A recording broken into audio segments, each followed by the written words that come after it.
Thank you. Mr. Sanders? Thank you, Madam Chair, and Mr. Greenspan, nice to see you again. Mr. Greenspan, I have long been concerned that you are way out of touch with the needs of the middle class and working families of our country, that you see your major function in your position as the need to represent the wealthy and large corporations. And I must tell you that your testimony today only confirms all of my suspicions, and I urge you, and I mean this seriously, because you're an honest person. I think you just don't know what's going on in the real world. And I would urge you, come with me to Vermont, meet real people. The country clubs and the cocktail parties are not real America. The millionaires and billionaires are the exception to the rule. You talk about an improving economy while we have lost 3 million private sector jobs in the last 2 years. Long-term unemployment has more than tripled. Unemployment is higher than it has been since 1994. We have a $4 trillion national debt. 1.4 million Americans have lost their health insurance. Millions of seniors can't afford prescription drugs. Middle-class families can't send their kids to college because they don't have the money to do that. Bankruptcy cases have increased by a record-breaking 23%. Business investment is at its lowest level in more than 50 years. CEOs make more than 500 times of what their workers make.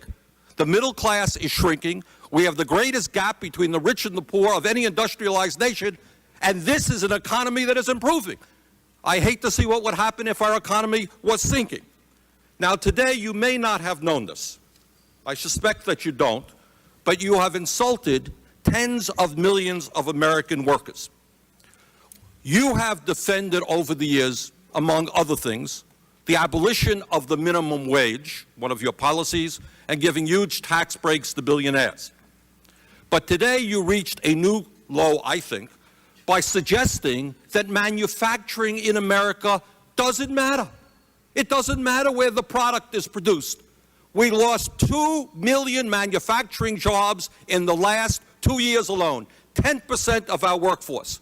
Walmart has replaced General Motors as the major employer in America, paying people starvation wages rather than living wages, and all of that does not matter to you. Doesn't matter. If it's produced in China, where workers are making 30 cents an hour, or produced in Vermont, where workers can make 20 bucks an hour, it doesn't matter.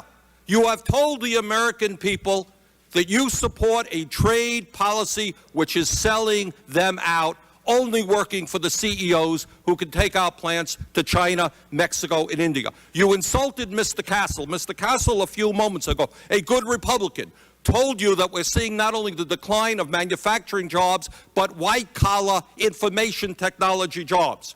Forrester Research says that over the next 15 years, 3.3 million U.S. service industry jobs and 136 billion in wages will move offshore to India, Russia, China, and the Philippines.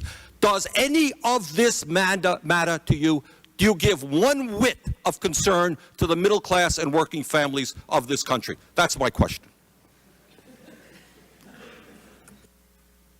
Congressman, we have the highest standard of living in the world. No, we do not. You go to Scandinavia and you will find that people have a much higher standard of living in terms of education, health care, and decent paying jobs. Wrong, Mr. Greenspan. May I answer your question? You sure may. Thank you. For a major industrial country, we have created the most advanced technologies, the highest standard of living for a country of our size. Our economic growth is crucial to us. The incomes, the purchasing power of our employees, our workers, our people are by far more important than what it is we produce. I submit to you that, may I?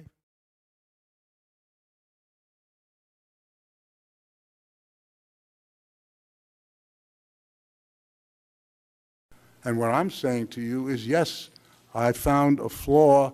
I don't know how significant or permanent it is, but I've been very distressed by that fact. But if I may I just finish an answer to the question previously? You found a flaw in the reality? A flaw in the model that I perceived is the critical functioning structure that defines how the world works, so to speak. In other words, you found that your view of the world, your ideology was not right. It was not working.